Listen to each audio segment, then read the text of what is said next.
Қазақстанда быйыл 44 миллиондогон жаранга онлайн мамлекеттик кызмат көрсөтүлдү. Маанилүү жетишкендиктердин бири санариптик документтерди киргизүү. Алардын жардамы менен казакстандыктар өлкө боюнча учак, поезд жана транспорттун башка түрлөрү менен кагаздары жок жүрө алышат. Ошондой эле өлкөдө онлайн нотариус сыяктуу системалар пайда болду. Кызматты өлкөнүн чегинен тышкары жерде да алууга болот. Ал ушул тапта 175 миңден ашык жолу колдонулган. Санариптик өнүгүү, инновациялык жана аэрокосмостук өнөр жай министрлиги белгилегендей, өкмөттүн артыкчылыктуу иши ата мекендик товар өндүрүүчүлөрдү колдоо болуп саналат. Алардын маалыматтары менен чоң иштер жасалды. 40тан ашык маалымат базалары интеграцияланды. Бул 2000ден ашык ата мекендик товар өндүрүүчүлөргө мамлекеттик колдоо чараларын топтоого мүмкүндүк берди. Маалыматтын чоң массиви менен талдоо үчүн жасалма интеллект платформасы киргизилди.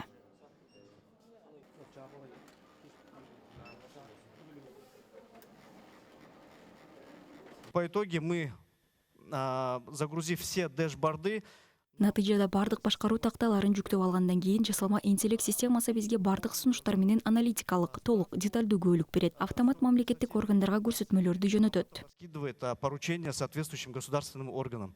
Мындан тышкары жасалма интеллект акимияттардын ишин жөнөкөйлөтүп, жарандардын суроо талаптарына тезирээк жооп берүүгө жана жашоо үчүн ыңгайлуу шарттарды түзүүгө мүмкүндүк берет. Атайын система жергиликтүү тургундардын маалыматтарын талдап, негизги социалдык көйгөйлөрдү эсептейт. Бул реалдуу убакыт режиминде актуалдуу маалыматтарды алууга жана аналитикалык баамдамаларды түзүүгө мүмкүндүк берет. Алар кийинчерээк чечүү үчүн облустун жетекчилерине жөнөтүлөт.